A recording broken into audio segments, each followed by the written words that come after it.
Boa tarde. A aula de Geometria Euclidiana, primeiro semestre do curso de Licenciatura em Matemática, do Campus Juazeiro do Norte, do Instituto Federal de Ceará. Tá? Como a gente estava conversando antes da gravação, a aula de hoje se destina a fazer alguns problemas e tirar dúvidas a respeito dos dois primeiros capítulos do livro-texto que foi sugerido. Tá? No finalzinho da última aula, a gente falou sobre medida de um segmento. Eu disse que medida de um segmento era um número que você associava ao segmento com o intuito de indicar se aquele segmento era grande, pequeno, com o intuito de indicar o tamanho desse segmento. Tá? Uma coisa que a gente não discutiu é que esse número que é atribuído ao segmento tem que atender determinadas condições. Como assim? Considere aqui um segmento, vou chamar de AB. Imagina que eu digo que esse segmento tem medida 10. Bom, eu vou colocar um outro segmento aqui, CD. Imagina que eu digo que esse segmento CD tem medida 5. A gente convencionou que se eu não informar a unidade de medida, eu estou trabalhando com a mesma unidade. Tá? Você acha razoável que esses dois segmentos possam ter como medida esses números que eu estou colocando aí? Se você acha razoável, se você acha que pode acontecer, beleza. Só diz sim. Caso você ache que não pode, aí você tem que argumentar, porque... Depende da escala que está utilizando em cada um, não? Como? Depende da escala de aproximação que está usando, não? Na verdade não é escala, é unidade. Só que eu disse para vocês que se uma figura tiver vários segmentos com medidas e não for informada a unidade que você está trabalhando, a gente vai considerar que todos estão na mesma unidade. Então aqui é 10... com unidade de medida, aqui é 5 na mesma unidade de medida, tá? Será que é possível acontecer isso? Ou você acha que está estranho? Está estranho. Está estranho, né? Porque a ideia é a seguinte, ó, o segmento 5, ele é quase do tamanho do segmento 10. Aí o que faltaria para completar o segmento 10 seria um segmento desse tamanho aqui, ó. E aí teria que medida. Tá? Então eu não escolho aleatoriamente o valor que eu atribuo a um segmento. Ele tem que satisfazer algumas condições. Que condições? Imagine aqui um segmento AB congruente a um segmento CD. A primeira condição é que se os segmentos forem congruentes, a medida que eu der para um tem que ser igual à medida que eu atribuir ao outro. Então, se o segmento AB for congruente ao segmento CD, isso me obriga a dizer que a medida de AB tem que ser igual à medida de CD. Como a gente tinha discutido, a ideia aqui é que esses segmentos tenham o mesmo tamanho. Se a medida serve para indicar o tamanho, então tem que atribuir o mesmo número. Tá? Quando a gente coloca a barra, está falando do segmento. A gente não usa a barra, a gente está falando na medida dele, que é um valor numérico. Tá? Segunda condição que tem que ser satisfeita, se um segmento é maior do que o outro, é natural que o segmento maior tenha uma medida maior, você atribua um número maior. Então, você vai ter que a medida de AB vai ser maior que a medida de CD. E a terceira condição, a ideia é a seguinte: se você tem um segmento que é um segmento soma, ele é o resultado da soma de outros segmentos, a CD mais PF, Então, se por acaso esse segmento medir 5 e esse daqui medir 8, o segmento soma tem que ter como medida a soma das medidas dos segmentos parcela. A medida de AB, ela vai ter que ser a medida de CD mais a medida de AF. E aí, por isso que eu digo que aquela representação que eu tinha feito lá tinha algo estranho. Como assim? Vou fazer aqui ao lado novamente. Eu tinha colocado um segmento AB. Tinha colocado um segmento CD. Tinha atribuído ao primeiro a medida 10 e atribuído ao segundo a medida 5. Por que está estranho? Bom, satisfaz a segunda condição. O segmento maior está valendo 10, o segmento menor está valendo um valor menor. Só que se você for analisar a primeira e a terceira, tem uma coisa estranha. O que está estranho? O que falta para completar o segmento seria isso aqui. Para do CD eu completar o AB, seria isso aqui. Se o segmento, que é a soma desses dois, tem que ser a soma das medidas, se aqui é 5, obrigava aqui também a ser 5. Só que tem um detalhe. Como é que dois segmentos são congruentes, têm a mesma medida, sendo que esse daqui é visivelmente maior do que esse? Aí não ia satisfazer, na verdade isso aqui vale ida e volta, isso aqui também vale ida e volta. Não ia satisfazer essa condição aqui, Se as medidas são iguais, os segmentos teriam que ser congruentes, e não são. O azul ali mede 5, o vermelho, que é visivelmente menor, mede 5 também. Então, era essa a inconsistência que tinha ao atribuir o valor 10 ali e o valor 5 ali. Aí, claro, de novo, porque a gente está convencionando que está trabalhando com a mesma unidade. Tá? Se fossem unidades diferentes, aí até mesmo o segmento podia ter valores diferentes. Ele podia medir 10 numa unidade e medir 5 no outro.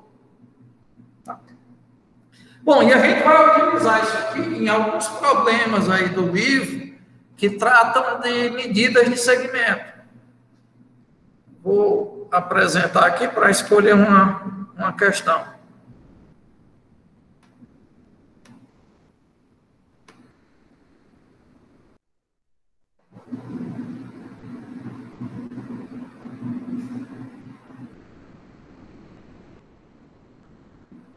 Tem algumas questões que são resolvidas, tá? Que podem servir de modelo para que você vá entendendo o que é que está acontecendo com as questões.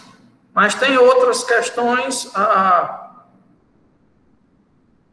que podem não ter nenhum exercício resolvido parecido. Deixa eu só localizar aqui algumas questões.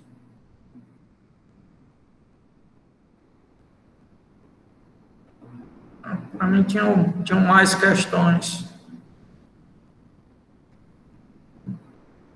Acho que essas daqui. Acho que eu pedi o 8... Problema 8 e o problema 9. Tá? Eu vou escolher um dos itens do problema 9. O 9, item B. Bem discutido.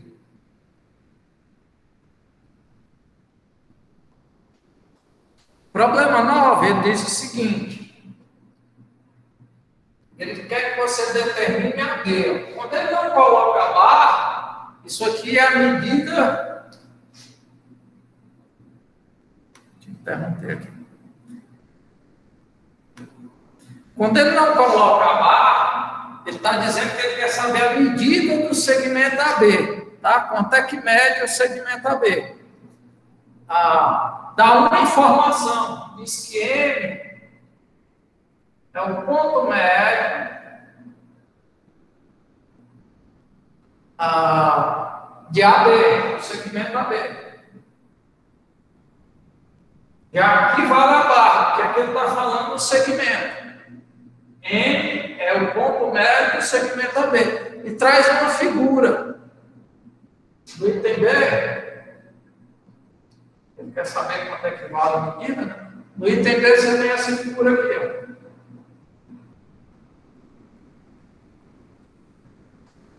ó. Ponto A, ponto B, ponto B, ponto E.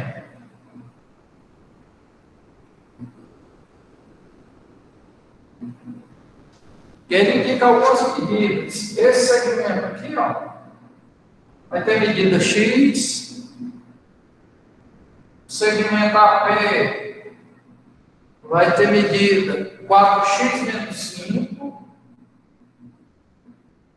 e o segmento BP vai ter medida x mais 7. Onde x é um número desconhecido, tá? Que normalmente a gente usa o termo de incógnita. Incógnita tem a ver com cognição, com conhecer. Um prefixo in é aquilo que você não conhece, tá? Então vamos lá. Eu quero saber quanto é que mede AB. Qual a medida de AB? A única informação que eu tenho, além do que está aqui na figura, é que M é ponto médio. O que é que significa M ser ponto médio e AB? Que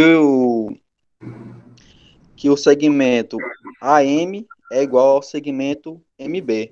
Igual não? Mesmo valor. Lembra? Por que não é igual? Porque não tem os mesmos pontos. Quem é ponto de AM não é ponto de MB. Quem é ponto de MB não é ponto de AM. Não são iguais. A característica o quê? Congruente? Que é o tamanho. São congruentes. Aí vem lá. Se dois segmentos são congruentes, você diz que a medida de um é X, quanto é a medida do outro? É X também. CX também. E o que a gente falou, segmentos congruentes têm que ter a mesma medida. Se um é de X, o outro vai medir X também. E agora, o que é que dá para... Então, a gente pegou essa informação e jogou aqui na figura. Agora, o que é que dá para fazer para tentar descobrir quanto é X e poder responder quanto é que vale AB? Porque, por enquanto, a única coisa que eu ia conseguir de AB é que seria a medida de AM mais a medida de MB. Aí ficaria X mais X. Só que como eu não sei quanto é X, não daria para responder. Então, o que é que daria para fazer agora para tentar descobrir o valor de X? Professor. Montar uma equação. Uma equação a gente coloca 4x. A partir desse segmento lá de baixo, coloca tipo assim, que o AP, ele é 4x menos 5, não é? A gente pode colocar que 4x menos 5, o AP, esse grandão aí. O segmento AP mede 4x menos 5. Sim, aí a gente coloca que ele é igual ao AM, que é x. O senhor vai escrever? A medida AP é a medida de AM. Pode colocar AM, ou pode colocar até 2 vezes AM, né? Podia ser também. Mas vai ser AM mais MB. Mais a MB. Mais BB. Por que isso vale? Por causa daquilo que a gente conversou. A medida de um segmento que é a soma de outros, vai ser a soma das medidas de cada um desses. Então, a medida do todo vai ser a soma das medidas das partes. Quais são as medidas? Qual é a medida do todo? 4x menos 5. Quais são as medidas das partes? X e x mais 7. X mais 7. Equação. Equação é o quê? É uma igualdade onde você tem números relacionados através de operações e tem pelo menos um número que você não conhece, que é a sua incógnita. Então, aquilo ali é uma equação. O que é resolver a equação? É descobrir qual é esse número que faz essa sentença aqui ficar verdadeira. Na verdade, não é nem qual é, quais são. Porque uma equação pode ter várias soluções, vários números que tornam ela verdadeira. Por exemplo, será que se o número 10 faz isso, 4 vezes 10, 40, menos 5, 35. 10 mais 10 mais 10, 30 mais 7, 37. 35 é igual a 37? Não. Então, 10 Professor, você não pode é postar uma um... solução, não é uma raiz daquela equação. Oi? É que não dá, tá dando para pegar tudo. Pode afastar só um pouquinho a câmera para minha direita. É bom, talvez, colocar o celular na horizontal, porque aqui na Não, imagem... tá na horizontal, é porque realmente não tava pegando. Aí, agora foi. Está dando para pegar agora? Tá ok agora. O enquadramento está dando certo. Vamos lá. Tá? Então, 10 não é. E não dá para eu fazer esse teste que eu fiz com o número 10 com todos os números. Porque são infinitos os números. Então, eu tenho que achar uma maneira de descobrir quem são todos os números que fariam aquela sentença ficar verdadeira. Bom, via de regra, o que é que a gente faz? As operações que derem para fazer, você vai fazer. Ah, eu posso multiplicar 4 vezes x? Não, porque eu não sei quem é x. Se eu não sei quem é 4x, eu não posso diminuir de 5. Então, aqui do lado esquerdo não tem nada que eu possa fazer. X mais x. Um número mais ele mesmo, mais ele mesmo. Isso é o quê? O triplo dele. Você pega um número e adiciona 3 vezes ele, você está pegando 3 vezes o valor dele. É a definição de multiplicação. Multiplicar por 3 é pegar a mesma parcela 3 vezes e somar. Tá? Então, isso aqui, ó, dá para fazer algo. Eu teria, então, que 4x menos 5 vai ser igual a 3x mais 7. Agora, daqui em diante também já não daria mais. 3 vezes x, eu não sei quem é x, não dá para multiplicar. E sem saber quanto é 3x, não dá para somar com 7. Então, não teria mais nenhuma operação a fazer. Qual é o meu objetivo? Eu quero chegar lá no final, que x é igual a um certo número, para saber qual é o valor de x. Então, vou manipular os dois lados da equação de modo que eu consiga isolar quem é o x. Como é que a gente faz isso? A ideia é a seguinte: se você tem duas coisas iguais e o que você fizer em uma, você fizer na outra, elas vão continuar iguais. Não ao que era antes, mas iguais entre si. Então, se você tem 2 pincéis iguais, se eu tiro a tampa de um e tiro a tampa do outro, eles vão continuar iguais.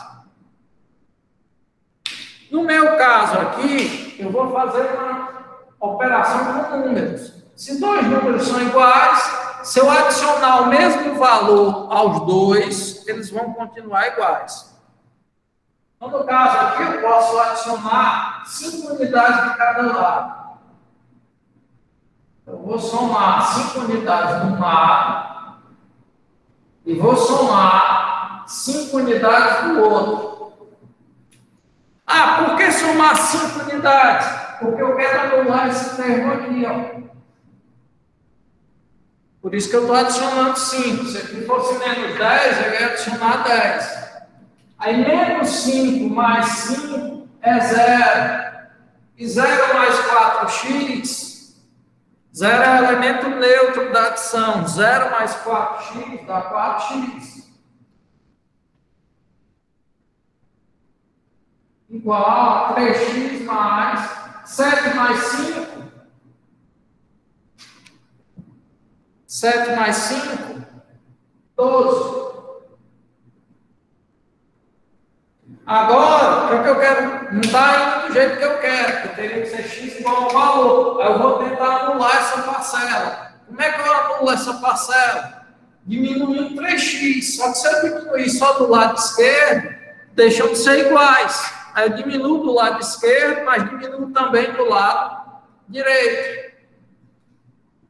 Tá. Vou até colocar aqui com cores diferentes para destacar. Adicionei 5 de cada lado.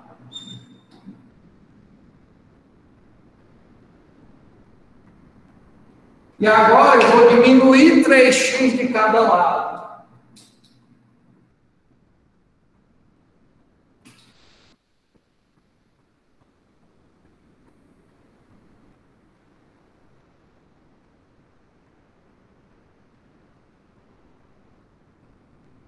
Diminuir 3x de um lado, diminuir 3x do outro. De modo que 3x menos 3x dá 0, mais 12 fica 12. E do outro lado, 4x menos 3x fica 1x.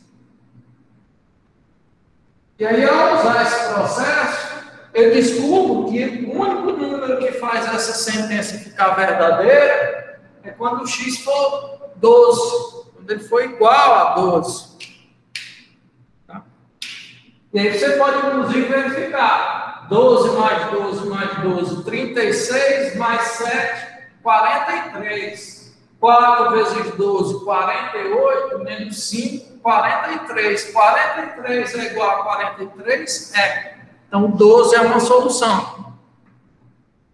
Só que se alguém simplesmente tivesse dito é 12, sem fazer o processo, aí você ia testar, ia ver que dava certo, só que aí você não ia ter certeza se 12 era o único número que atendia aquilo. Você ia saber que o 12 estava correto, atendia. Era uma raiz da equação, era uma solução da equação. Mas será que seria a única? Quando você faz esse processo, você garante que está encontrando todas. No caso, só uma. X igual a 12. Aí, cuidado. Nem sempre o valor da incógnita é aquilo que o problema quer. Aí você tem que, de novo, ir lá no problema e prestar atenção. O que é que o problema quer? A medida de AB. Qual é a medida de AB? X mais X. A medida de AB não é 12. X mais X. Que no caso ficaria 12 mais 12, 24.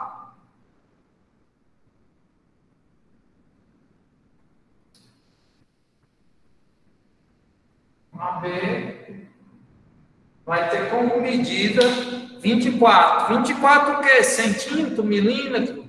Não sei, o problema não diz. 24, uma certa unidade de medida. Tá? Aí alguém diz, professor, eu aprendi de outro jeito, eu aprendi, o sim está diminuindo, passa somando. Por quê? Porque alguém disse que era. Tá, então, e se alguém disser que está diminuindo, passa dividindo?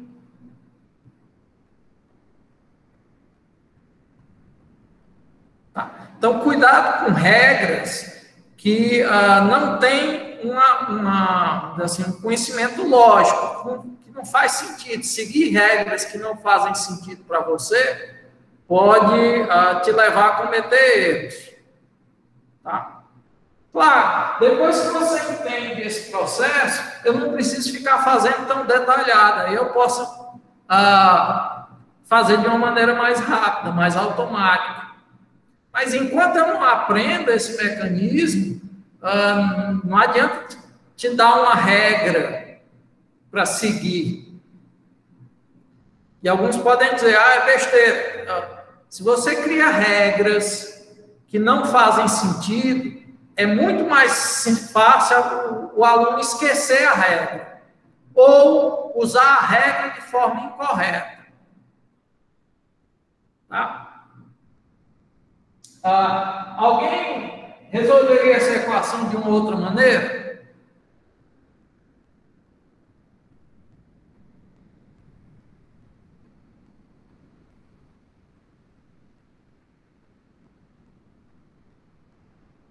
Alguém resolveria essa equação de outra maneira? Não.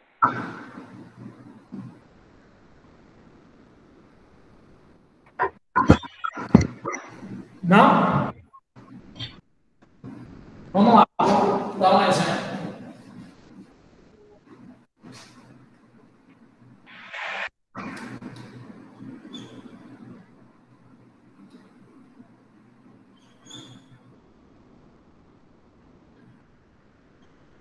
Como é que você resolve essa equação ali? 4x mais 3 igual a 12.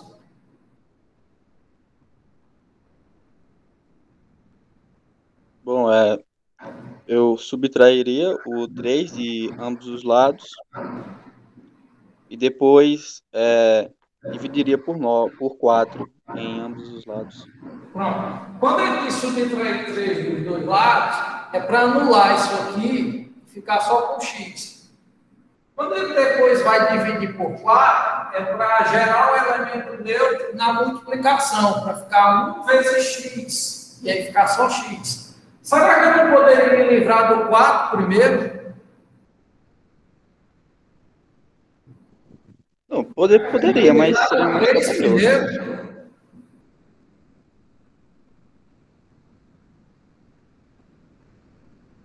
Poderia se livrar do 4.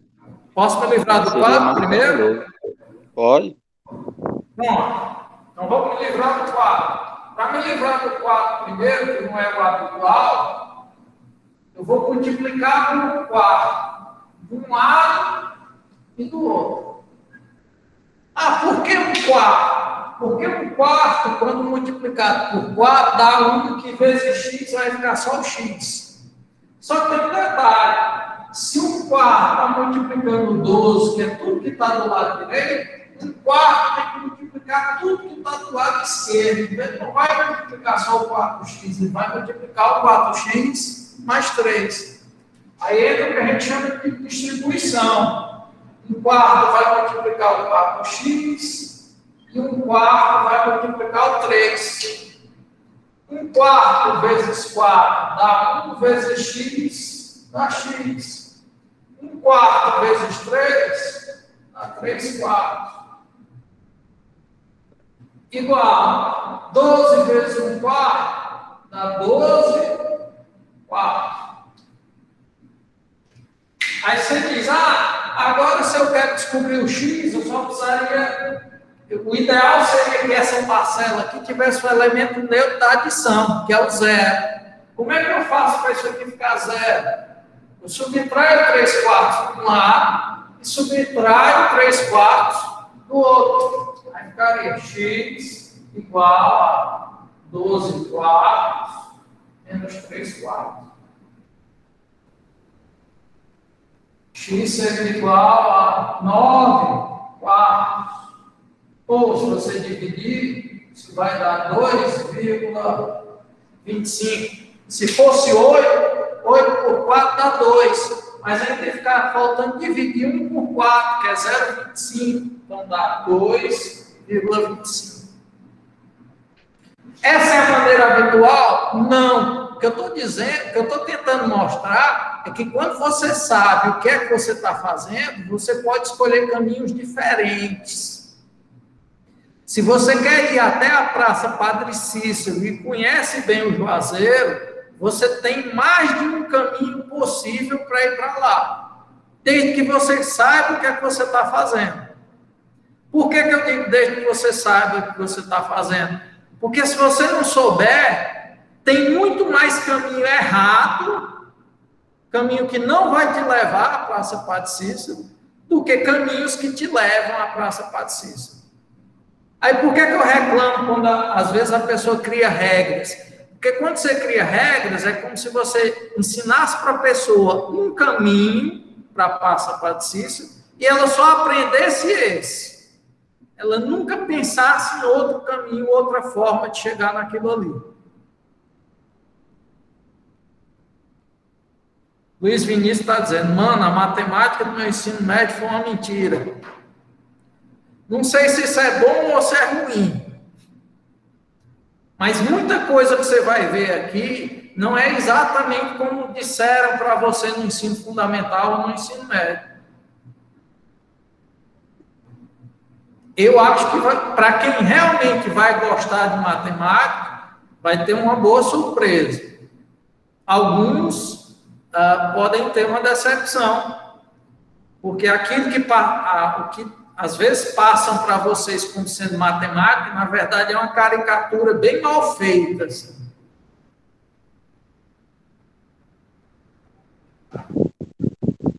Professor, você pode comentar 10, 11, 12 agora? 10, 11, 12? Teóricas. 10, 11, 12, principalmente a 12. Foi a que eu fiquei com mais dúvida. Dá uma olhada aqui. Que elas são teóricas, aí é mais complicado.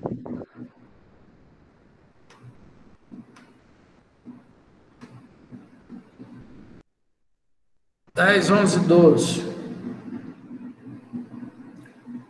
Quantos, a 12, né? O colega de vocês acha que é um pouco mais complicado. Quantos segmentos passam pelos pontos A e B distintos? Quantos há com extremidades nos pontos A e B?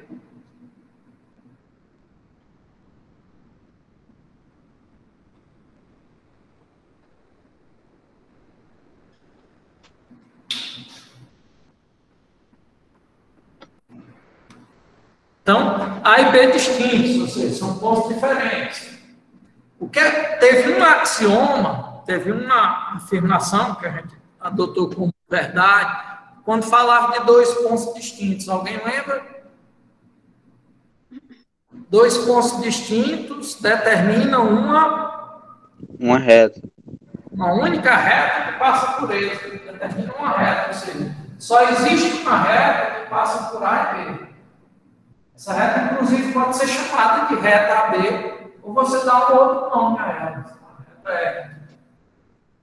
A primeira pergunta que ele faz é: quantos segmentos existem que passam por A e B, ou seja, que tem A e B como pontos?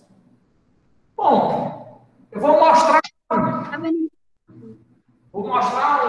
Para mostrar um segmento que tem o A e B como pontos, basta você, por exemplo, escolher um ponto X, aqui, escolher um ponto Y, aqui, e aí, ó, o segmento que vai de X para Y, ele pega os pontos A e B.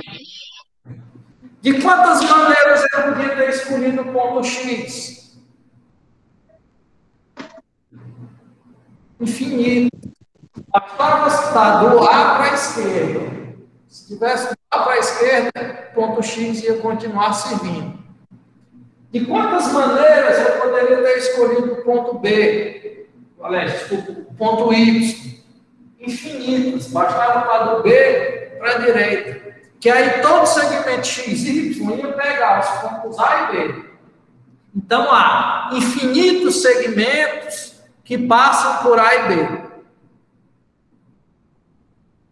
Aqui é só um desses. Eu podia escolher outro aqui, outro aqui, outro aqui, outro aqui. Agora, a pergunta seguinte é: quantos segmentos tem o A e B como extremidades? Bom, se o A e B tem que ser extremidades, ele não pode estar no meio do segmento. Ele tem que estar no começo e no fim, né? Então, só tem um segmento que faz isso. Seria esse daqui. Então, a primeira pergunta que é: quantos segmentos passam por A e B? Infinitos.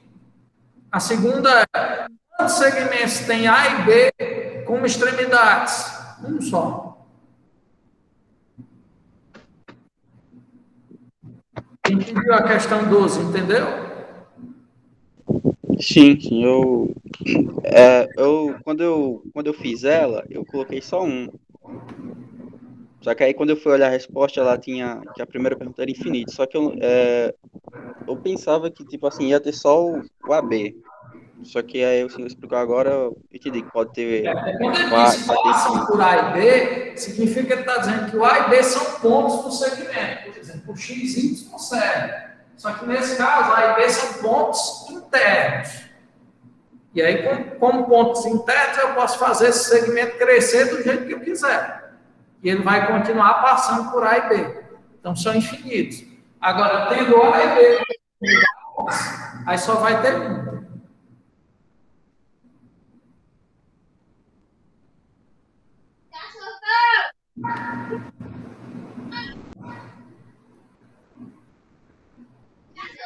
Cimeira, teu microfone tá ligado.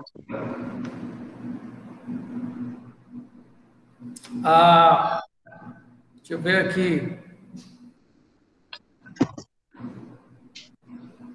Faz a 10 e a 11 agora, professor? Vamos deixar para o pessoal tentar. Se aí se tiverem dúvidas, aí depois eu tento fazer a 10 e a 11. Foram questões que eu pedi para vocês fazerem ou não? Não. Não? Eu, Então tudo bem. quando o senhor falou, eu pensava que era para fazer tudo, aí eu fiz. Tá, eu não pedi a 10 e a 11, eu pedi a 8, a 9, a 14, então dá para fazer. Vamos lá. A 10. Quantas semi-retas há numa reta com origem nos 4 pontos A, B, C e D da reta? Vamos estar explicando, eu não estou conseguindo entender.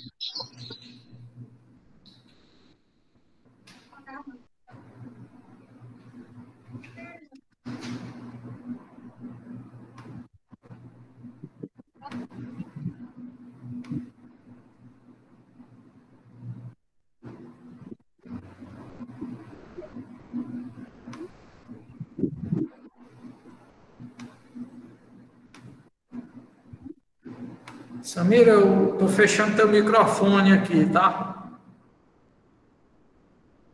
Certo.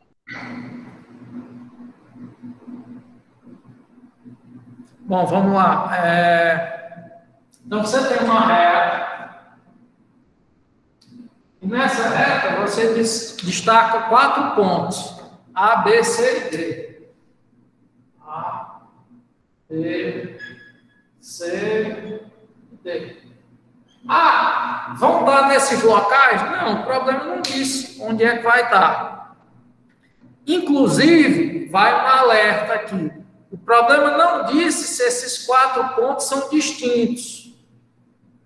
Então, podia ser que o B e o D fossem um só. Eu estou imaginando que eles são distintos, tá? Que vai dar a maior resposta possível. A pergunta dele é: quantas semi-retas têm origem? Quantas semi-retas há numa reta com origem nesses 4 pontos? Então, a semi-reta ela tem que estar na reta R, mas tem que começar num desses 4 pontos. Partindo do ponto A, tem quantas semi-retas na reta R? 3? 2. Uma que começa em A e vem nesse sentido, a outra que começa em A e vai no sentido oposto. Então, partindo do ponto A, 2 semi-retas. Partindo do ponto B, mais 2. Uma que vem nesse sentido, a outra que vem no sentido oposto. Do ponto D, mais 2. Do ponto C, mais 2. Então, há 8 semi-retas na reta R que tem como origem um desses pontos aí. São 8. Tá? Isso imaginando que o A, o B, o C e o D são todos distintos. O problema não diz isso. Então, se você for pegar do jeito que está escrito, a minha resposta não seria 8. Só se tivesse a palavra distintos. Podem ser 8, 6, 4 ou 2.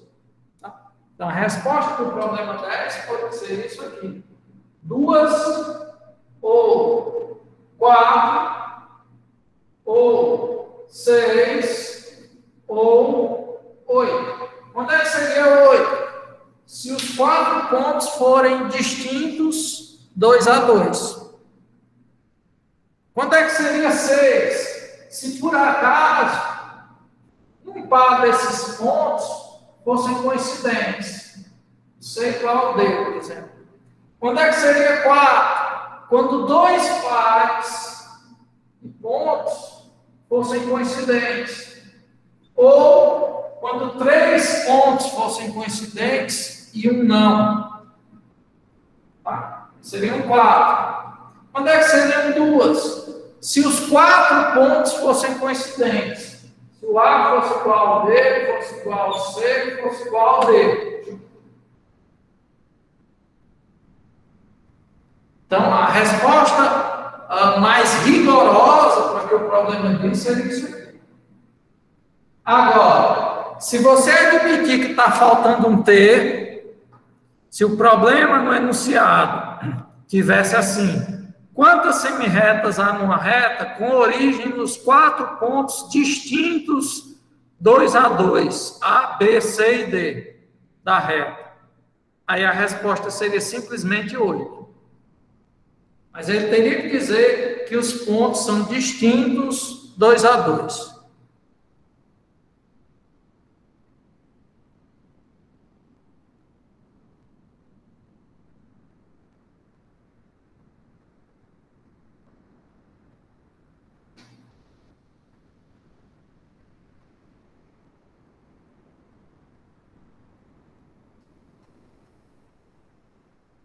Uma outra coisa que não é muito comum na matemática do ensino fundamental, às vezes até do ensino médio, criar um problema em que a resposta pode ter pode ser mais de uma resposta, problema.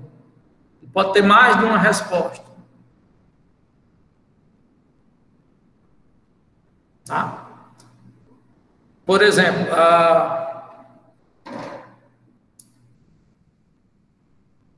eu digo que conversei com um canhoto na turma do S1 de matemática desse semestre.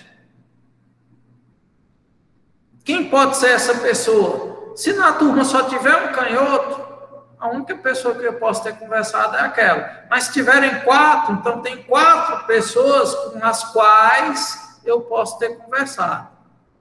Então seriam 4 soluções para o problema.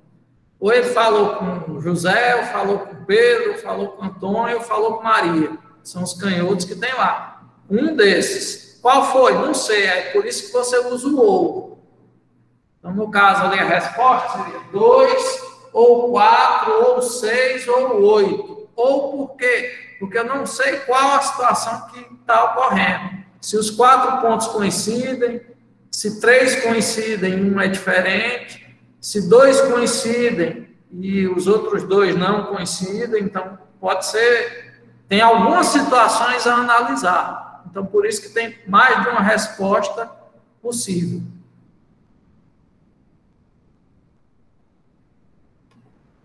Problema 11.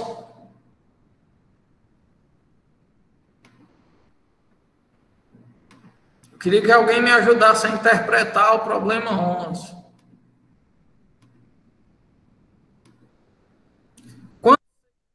Distintos podem determinar 3 pontos distintos de uma reta.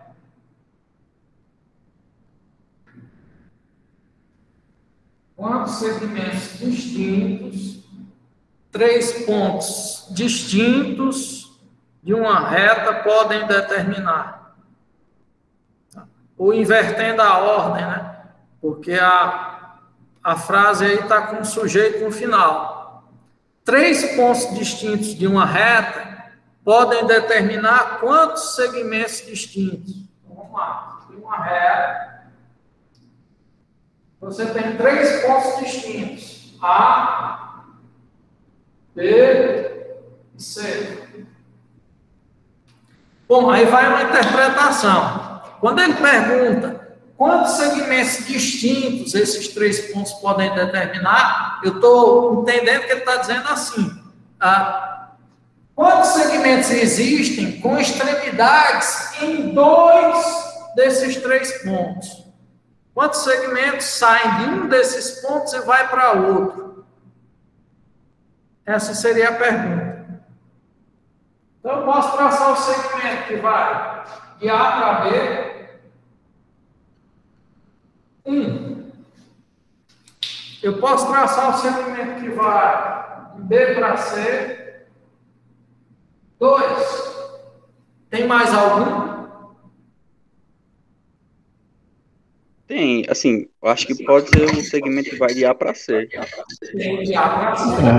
Na verdade, são 3 segmentos que você pode traçar a partir desses 3 pontos distintos. O AB, o BC e o que vai de A para C. Então, a resposta seria 3. Tá? E aí é importante dizer que os 3 pontos são distintos, porque se não disser, esses 3 pontos podem ser 2, na verdade. Por exemplo, se o B e o C coincidirem, vai ficar só 2. Ou podia ser um ponto só, se os 3 coincidissem.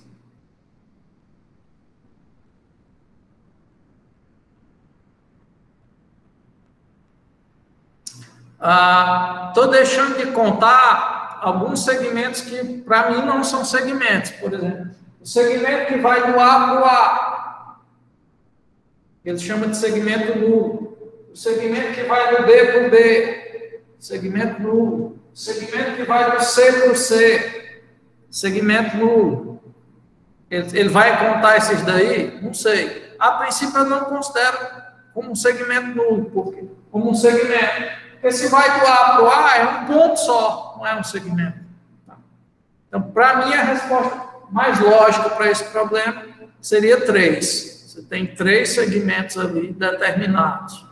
O AB, o BC e o AC. O livro traz umas respostas. Eu não sei qual é a resposta que o livro dá para esse problema. Ele dá 3. Pronto. Então ele não está considerando o segmento nulo, que é do A para o A, do B para o B e do C para o C. Assim como eu também não consideraria. Quando eu fiz ele, eu só pensei no AB e no BC, porque eu não estava em dúvida se o AC podia também. O AC é o segmento, inclusive é a soma dos outros dois. Né? É a soma do AB com o BC. Professor? Oi. Resolvendo os exercícios, eu fiquei com dúvida na interpretação da 22. Da 20? 22. 22. Tá, vamos olhar.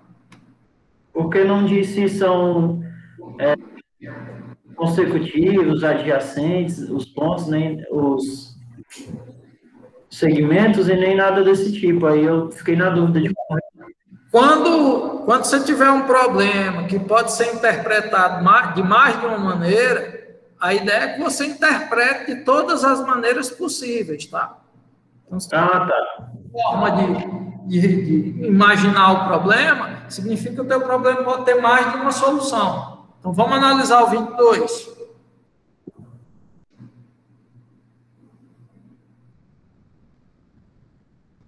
Problema 22, eu vou ler aqui, tá? Deve estar a imagem aí para vocês. Diz, numa reta R, tomamos os segmentos AB e BC e um ponto P, de modo que AB seja o quíntuplo de PC. Eu vou anotar aqui as informações no quadro, depois eu volto a imagem para o quadro, tá? Então, você tem a AB é o quíntuplo de PC. Outra informação que ele diz é que BC é o quádruplo de PC. BC é o quádruplo de PC. Diz que a medida de AP é 80 centímetros. A medida de AP é 80 centímetros. Diz, além disso, que M e N são os pontos médios de AB e BC, respectivamente. O respectivamente significa nessa ordem, ou seja, o primeiro ponto é ponto médio do primeiro segmento, e o segundo ponto é ponto médio do segundo segmento. Então, M é ponto médio de AB,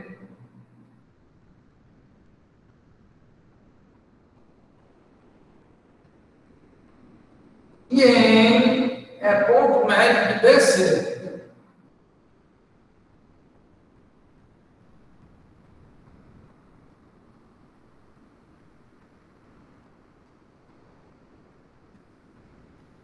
Eu vou interromper agora e vamos para o quadro. Então, essas são as informações que eu tirei aqui.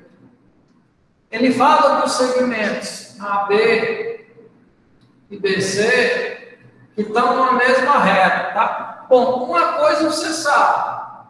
O AB e o BC têm uma extremidade em comum, que é o ponto B. Só que ter uma extremidade em comum pode acontecer de duas formas. Eles podem ter uma extremidade comum assim, ó, e serem adjacentes, ou eles podem ficar com uma extremidade comum assim, ó, um dentro do outro. O problema não diz. Então, a princípio, você tem que analisar as duas situações. Se você não tem certeza, tá? Então, vou para o primeiro caso. Primeira situação, AB e BC adjacentes. Esse é o primeiro caso que eu vou analisar. O que é ser adjacente? É estar assim, com uma extremidade comum e não tendo pontos internos em comum. Quem é ponto interno de um não é do outro e vice-versa. Tá? Então, vamos lá. Desenhar aqui, fazer uma figura para esse primeiro caso. Você tem aqui AB. Você tem aqui BC. Quem é o maior? O AB ou o BC? AB. É 5 vezes PC. BC é 4 vezes PC. Ou seja, você comparou os dois segmentos com o mesmo segmento. No primeiro caso, coube 5 vezes. No segundo, só coube 4. Significa que o AB é maior. Então, já vou prestando atenção nisso. Eu faço o AB um pouco maior do que o BC. Aí, vamos lá. Você agora vai pegar um ponto P de modo que PC caiba 5 vezes no AB e caiba 4 vezes no BC. Bom, eu posso pegar esse ponto BC, então ele tem que ser menor que o BC. Será que ele pode ficar aqui, por exemplo? Pode, caberia 4 vezes aqui. Será que ele poderia vir para cá, depois do C? Pode, bem, caberia 4 vezes aqui, 5 para cá. Será que dá certo?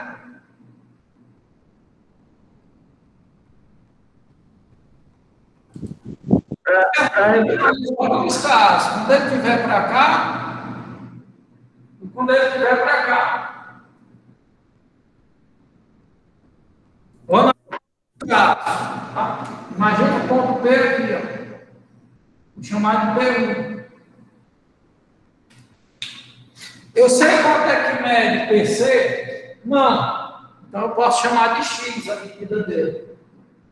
Por que é importante dar uma medida para PC? Porque a partir da medida de PC, você passa a saber a medida de AB e a de BC. Se você chama PC de X, quanto é que vai ser a medida de BC? 4x. Quanto é que vai ser a medida de AB? 5x.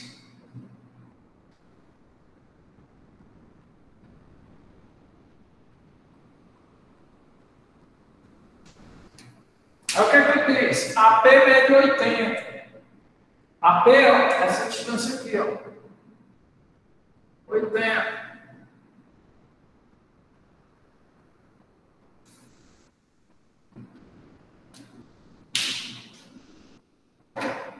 Aí fala de mais coisas. Diz que M é ponto médio de AB, diz que N é ponto médio de BC. M é ponto médio de AB. O que é que significa ser ponto médio de AB? MA é congruente a MB. N é ponto médio de BC.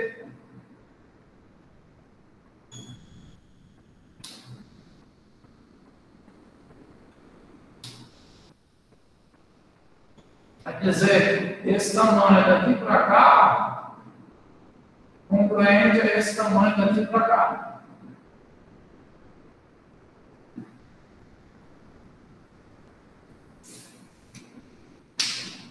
Bom, aí faltou só marcar no quadro o que é que o problema quer, né? O problema quer saber quanto é que mede MN. Então, como é que a gente poderia descobrir quanto é que mede MN? MN é esse segmento aqui, ó.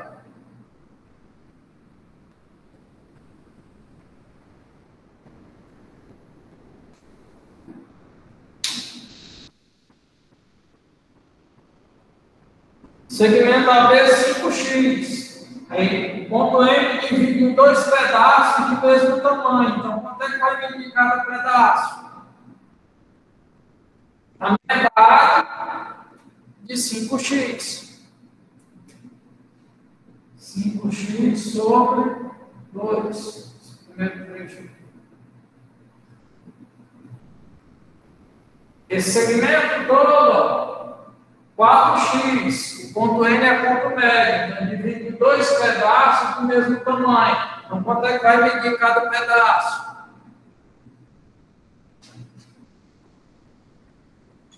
2x. Aí o MN, ó, ele vai ser a soma desses dois pedaços. Vai ser MB mais BN. Então, a medida do segmento soma vai ser a soma das medidas dos segmentos parcela. Valor da medida de MB, 5x sobre 2. Valor da medida do BN, 2x.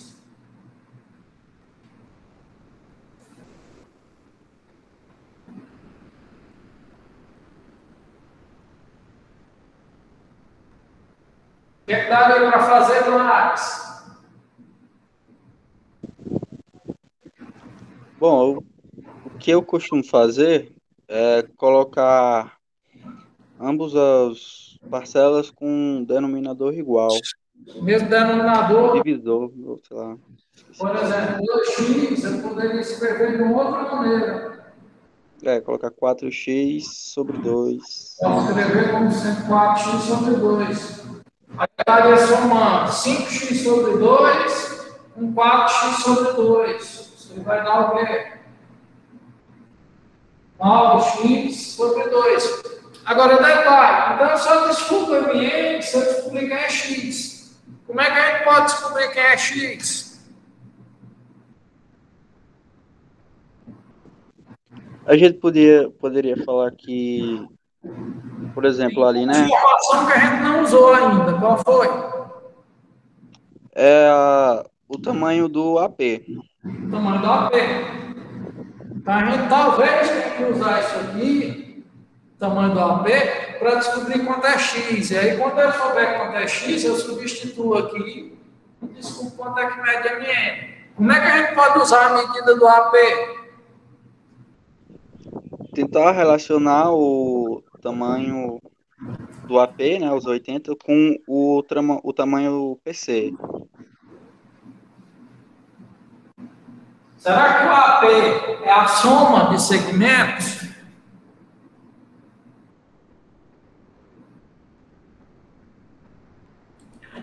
Fica AP é igual a 5x.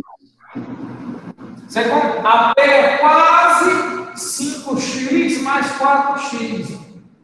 Na verdade, é 5x mais 4x, passa quanto? Passa 1. Então, eu retiro isso aí. Então, 5x mais 4x. posso visualizar como sendo o AB mais o BC, AB mais BC, opa, passei, aí eu volto.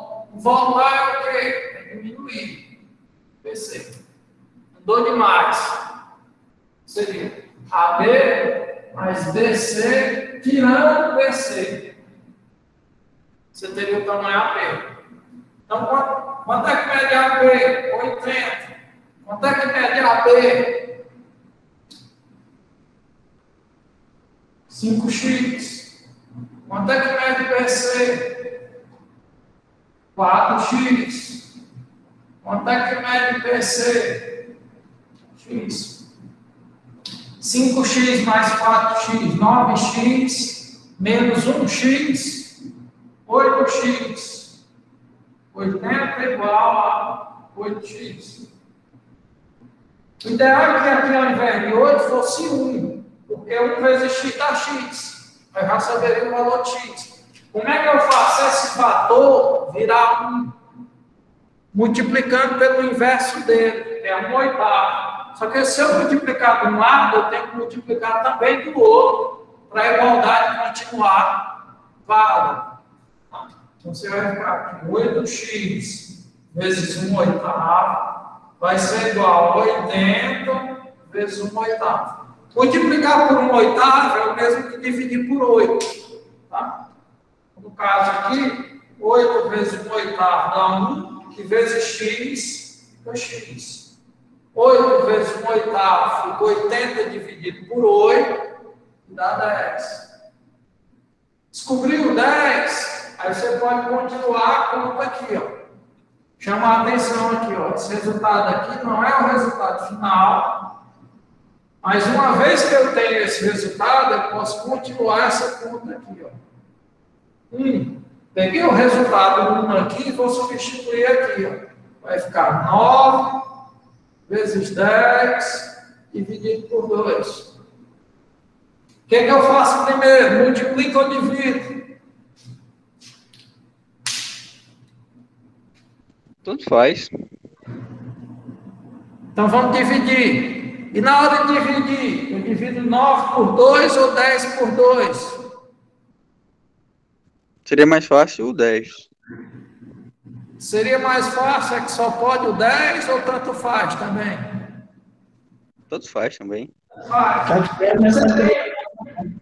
Três maneiras de fazer essa conta. E ainda tem gente que acha que é difícil. Eu posso 9 vezes 10, 90, dividir por 2, 45. Ou 10 por 2, 5 vezes 9, 45. Ou 9 por 2, 4,5 vezes 10, 45. 45 é a única resposta do problema, é o valor de MN. Não. É o MN quando a figura estiver dessa forma. E aí eu fiz duas suposições. Primeira suposição, que o AB e o BC são adjacentes. O problema não disse que é. Segunda suposição, eu imaginei que o ponto P estivesse aqui para dentro do BC. Mas a gente viu que ele também pode ficar para fora. Então, a rigor, a gente tem mais alguns casos, mais algumas situações para analisar. Tá? Então, esse problema tem mais de uma resposta. Uma delas é 45. Precisa achar as outras. Essa primeira etapa, está entendido? O que é que deu 45? Para que a gente possa ir para as outras situações? Tá sim. Pronto. Então, o meu primeiro caso é esse aqui, ó. AB e BC adjacentes e o ponto P pertencente ao segmento BC. Então, se disser P está entre B e C.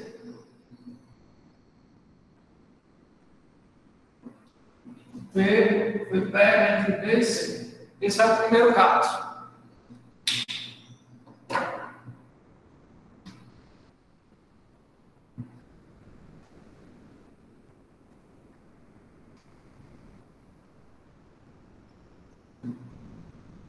Segundo caso, vou aproveitar a parte da figura, tá? O segundo caso, eu vou de novo imaginar que A, B e BC são adjacentes, só que agora o ponto P não vai ficar entre B e C, ele vai vir para cá, chamado P2, tá? Mas vou continuar chamando de X o segmento. Então, o que está acontecendo aqui? É o C que está entre D e P. Então, esse é o segundo caso. O C, ele vai ficar entre o B e o P. Chamei isso aqui de X, ó.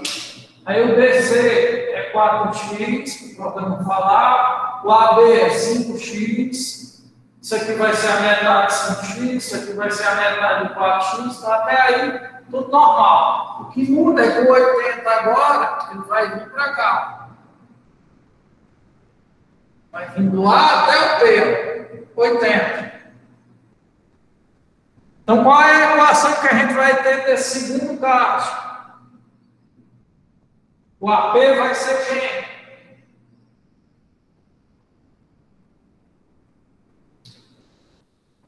O AB mais o BC mais o X. Então, o AB vai ser AB mais BC mais CP. Porque o ponto P agora está mais além.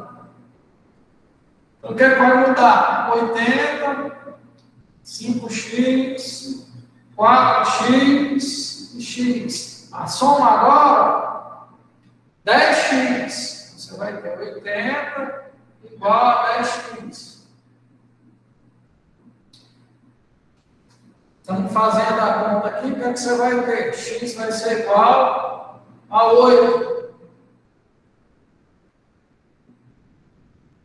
8 o quê? Eu acho que aqui era 80 centímetros. Né? Então, x é igual a 8 centímetros. Lembrando, uma vez que você descobriu x, aí você vai descobrir agora quem é MN. Mudou alguma coisa em MN? A princípio, Não. 5 meios de x mais 2x. Então, aquela conta continua valendo. Que tinha dado 9x sobre 2. O que é que vai mudar agora? Vai mudar que agora eu vou substituir esse resultado aqui, que eu vou chamar de 2. Então, vai ficar 9 vezes 8 sobre 2. 9 vezes 8, 72. Dividido por 2, 36. Igual a 36. O quê? Centímetro. Então, essa é uma segunda resposta. Então, MN ou é 45, se acontecer aquilo que a gente imaginou no primeiro caso, ou é 36, se acontecer o que a gente está supondo no segundo caso, ou ainda pode acontecer um terceiro caso. Qual é o terceiro caso? Que o AB e o BC não ficam dessa forma. O BC fica dentro do AB. Eles ficam com o ponto B em comum, mas eles não vão ser mais adjacentes. Vai ficar um dentro do outro. Esse vai ser o terceiro caso. E aí, dependendo da posição do ponto P, pode ser que o terceiro caso gere 2. Né? O ponto P pode ficar de um lado ou pode ficar do outro. Aí a gente vai ter que analisar. Então, por enquanto, o terceiro caso é esse daqui. AB e BC não são adjacentes. Ou seja, eles vão passar a ter pontos internos em comum. Aí a minha figura já vai mudar bastante.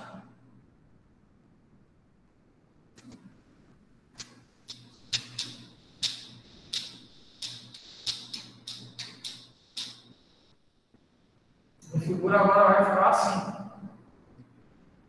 Aqui AB.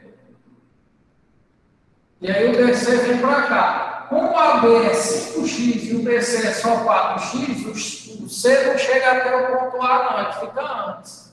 Tá? O ponto C vai ficar assim. De modo que isso aqui vai ser o 5x, isso aqui vai ser o 4x. Porque se eu jogasse o ponto C para cá, eu estaria dizendo que o 4x é maior que o 5x. Isso não é verdade. 4x é menor, então ele tem que caber dentro do 5x. Então, ponto C aqui. Aí vamos analisar agora o ponto P. Porque lembra que o que eu estou chamando de x é o PC. Né? PC é o que eu estou chamando de x. Será que o ponto P pode ficar aqui, ó? Pode. PC cabendo 4 vezes aqui dentro. Será que ele pode ficar aqui? Não. Por que ele não pode ficar ali? Porque quanto é esse pedacinho aqui, ó? É o 5x tirando 4x. Quanto é que ficaria esse pedacinho aqui? X.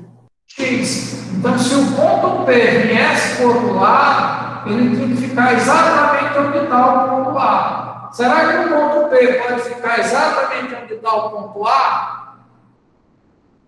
Não, porque foi dito que a distância de A para P é 80. Se o ponto P ficasse exatamente onde está o ponto A, quanto é que ia ser a medida de AP? 0. Então, nesse caso aqui do ponto P vir para o outro lado, ele não pode acontecer. Ele forçaria ele ficar exatamente onde o ponto A está. Ele não pode ficar exatamente onde o ponto A está. Então, só vai ter mais um caso, realmente. É quando o ponto P ficar para cá. Professor, no exercício não fala que o ponto P está entre o A e o B, não, né? Não, fala não. Será que o ponto P podia estar aqui, ó? Não, porque aí o PC, ó, que mede x, ele ia ser maior do que o 4x. Como é que o x é maior do que o 4x? Não dá, né? Será que o ponto P podia vir para cá? Não. Se você somasse 4x com x, ia dar maior do que 5x, tem que dar igual. Então, o único local que resta para o ponto P é aquele ali mesmo. Ele não pode ir para outro lugar, senão vai gerar uma contradição. Tá? Então, o único lugar, se o AB e o BC não são adjacentes, o único local que o ponto P pode ficar é aquele ali. Não tem outra posição para ele. E aí a gente tem que refazer as contas agora. E agora vai mudar um pouco, né? Onde é que vão dar o M e o N? Onde é que vão estar o M e o N? O M é o ponto médio de AB, né? Os dois vão estar entre C e B.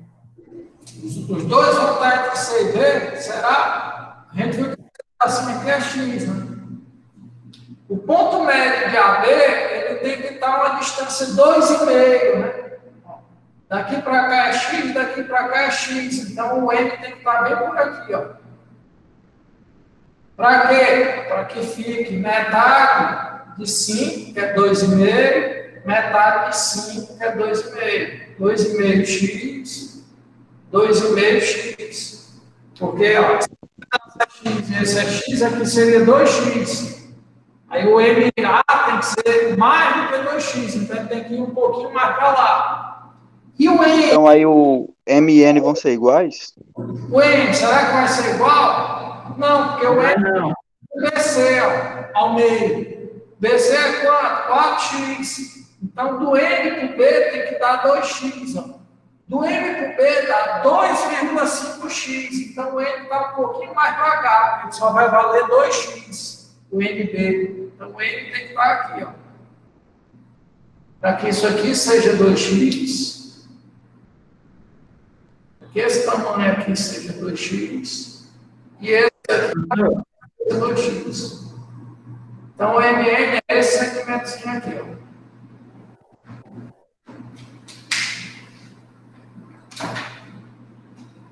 Como é que a gente pode escrever o MN? Professor, Oi? é porque pela figura está dando a entender que o NB é o mesmo tamanho. NB e MC são do mesmo tamanho. Não, o MC e o NB aparentando o mesmo tamanho. Acho que o M tinha que ser um pouquinho mais pro lado, não? Aparentemente, a gente não vai se julgar pela aparência, vai julgar pelas informações. Eu não estou usando nenhum instrumento aqui para dizer se está do mesmo tamanho ou não. Tá. Não pode julgar pela aparência. Então, o que é que nós vamos escrever sobre o MN? O MN ele é o MB, que é quanto?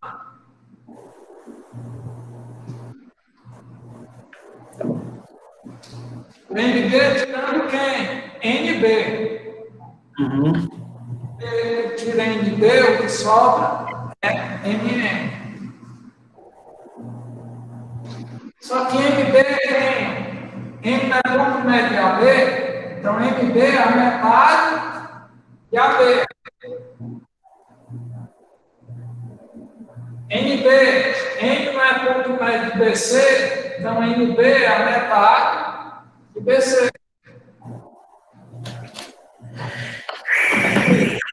X sobre 2 menos 4x sobre 2. Vou até deixar o 4x sobre 2, que fica melhor.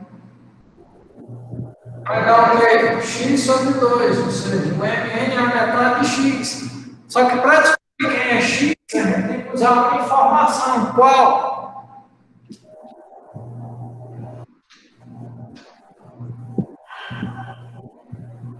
O AB mede 80. Quem é o AP? Mais X. AB mede 80. Quem é AP? X mais X. Nessa figura aí. Então você vai ter X vai ser 40. Se x é 40, eu vou chamar esse resultado aqui de 3, para poder substituir aquele resultado 3 aqui e fazer a conta e chegar a esse valor MN, que vai ser 20.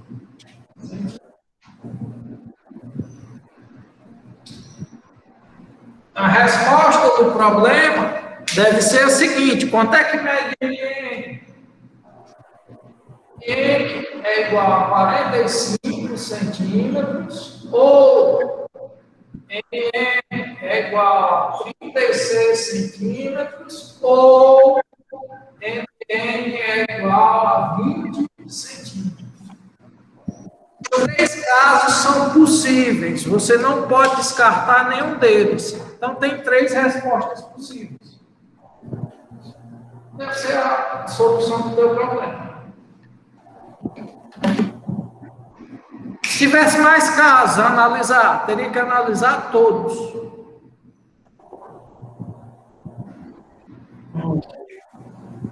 Tá? Então, esse problema aí, especificamente, ele serve para contextualizar bem uma situação. Se tiver vários casos que são possíveis, de acordo com o enunciado, você tem que analisar todos eles. E aí o teu problema passa a ter mais de uma resposta, mais de uma solução.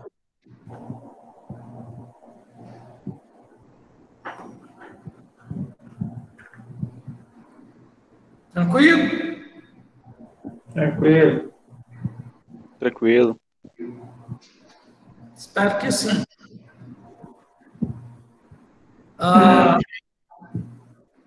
Alguns dizem assim, a matemática é assustadora, que a matemática é bela. O que eu percebi é que, às vezes, o que é belo para mim é assustador para outro.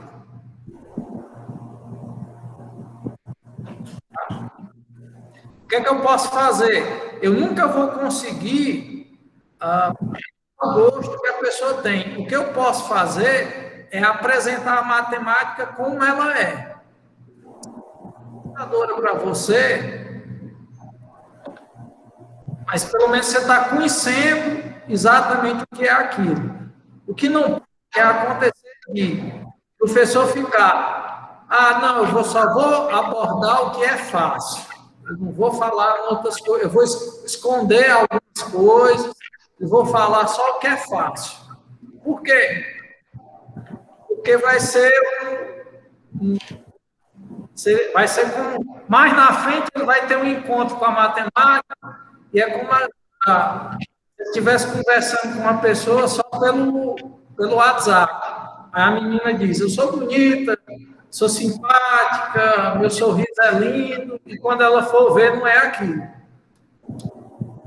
Então, por favor, seja honesto. O que você pode fazer para, de repente, deixar de ser assustador? É tentar explicar as coisas. Por que são assim? Todo mundo vai entender? Não.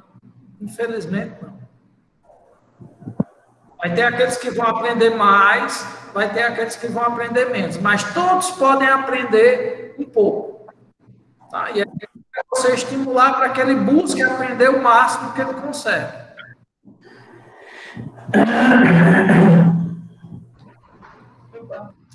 Bom, estou dizendo isso porque normalmente o professor, quando ele termina, quando ele se forma, ele tem uma certa ilusão. Qual é a ilusão? Eu vou conseguir fazer todo mundo aprender.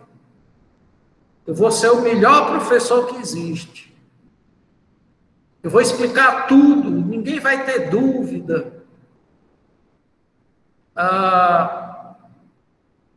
Infelizmente, não depende só de você. Por mais que você se esforce, procure ser o melhor possível, mesmo assim ainda vai ter pessoas que não vão aprender determinadas coisas, porque não depende só de você, depende também muito dela. E mais ainda, tem situações que não dependem nem dela. Porque a pessoa vive numa família, num local, às vezes precisa trabalhar, às vezes está numa deficiência tão grande que você vai encontrar alunos no 9º ano que não sabem nem ler. Tá? E aí, como é que vai aprender se não sabe nem ler? Você vai dizer, leia o que está no livro. Tá? Então, infelizmente, por mais que você se esforce, agora isso não é desculpa para não se esforçar. Tá? Também tem algumas pessoas que dizem, eu não vou me esforçar tanto não, porque eles não aprendem mesmo. Você só vai saber os resultados se você se esforçar ao máximo. Tá? Se você se dedicar ao máximo. Tá bom? Bom, espero ter ajudado. A ideia é que a próxima aula a gente vai falar sobre o capítulo 3. Eu vou sugerir alguns exercícios do capítulo 3, e aí a gente faz uma aula para tirar dúvidas do 1, do 2 e do 3. Tá? Que por acaso ainda existe. Tá bom? Tentem fazer os exercícios, quem não tentou ainda, tá?